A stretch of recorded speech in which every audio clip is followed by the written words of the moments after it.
welcome to Beer Reactions. This is the first in our series of top tips. I'm Paul and this is Jono. And today we're going to be talking to you about how to pour the perfect pint. The perfect pint. Now, why do we need to pour a perfect pint? Simple. You've got to pour a perfect pint to make sure that the CO2 has broken out of the beer.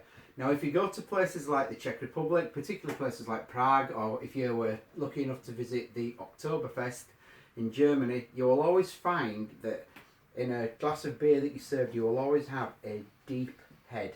So why is that? I mean, normally when I go to the pub, or normally when I pour a beer at home, I simply do this. Yeah, a lot of people do that, and that goes back to the vessels that we used to use in the UK many years ago for pouring beer, when they used to use a pitcher. That's where that tradition comes from. Okay. But in actual fact, with modern beers, because there's got a lot of carbon dioxide in the beer, yep, you've got to make sure that that's a chance to get out of the beer, so you get the full experience of the aroma and the flavour. Ah, so the flavour and the aroma gets broken by the CO2 being sort of effervesced out of the That's beer. exactly how it Brilliant. works. Yeah. So as the beer hits the bottom of the glass, yep, that CO2 that's trapped in suspension breaks out, okay, because it's released from the pressure in the beer, and that comes to okay, the top. That brings all those essential oils and things that are left in there from the hops out, good, so you get a better flavour and you get a better aroma. That sounds fabulous. Go on. So I'm going to use a simple kind of hobgoblin goal to try this out. True Beer Reactions tradition, I think we should say, let's get pouring. Let's get pouring. Okay, so as I say, normally people tend to do that because they think it's going to fizz up, and it does fizz up, but that's what you want it to do. But it's about being patient and allowing it to settle. So I do what's called a straight pour or a flat pour, but it's basically to get the CO2 to break out. So you start off just pouring very gently, and as you can see, that's already starting to fizz up at the bottom. You don't have to go mad and pour very quickly.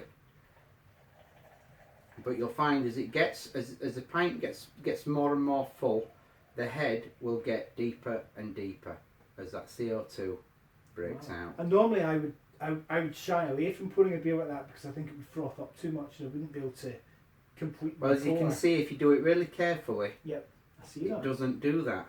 You can still end up with a decent looking pint, and you've got a really good head there. But even if you end up with, say, half a glass of froth, that will eventually, given a couple of minutes, it will settle back down. And there you go. That's brilliant, John. Look at that. That's just fantastic. Don't you just want to smell that now? eh? That is a terrific looking beer. Brilliant. Interestingly enough, it's not just us here at Beer Reactions that think this is the case. I was watching a BBC article just recently, and they said exactly the same thing. They actually did some testing in a pub where they had beer that was poured at an angle and beer that was poured just like that, and they allowed the customers themselves to decide which tasted better. And do you know what they said? Without knowing which was which. Without knowing which was which. And they said the beer with the head was the one that they preferred. Indeed, and so, that's because you've got all that flavour and aroma coming out. So do you want to go yourself? I will do. Let's do this. So very gently, you don't have to go mad, you don't have to pour so it. I'm not going to tip it. Don't tip it, just start very slowly so you get a very thin stream. Slow back a bit, slow back. Going too quick there, right, okay. Doesn't matter though. You can always start to control it as it goes up. Okay. There, that's perfectly forming a CO2 break. You can see that CO2 coming out at the bottom there. You? Wow, that's fantastic. Now, if you were tilt pouring it, it would just run and sit very gently at the bottom, and you would still get some fizz, but not enough to get the CO2 to break free from the beer. Oh, going a bit quick there at the end. Oh, terrific. That's fabulous. Look at that. There you go. Great.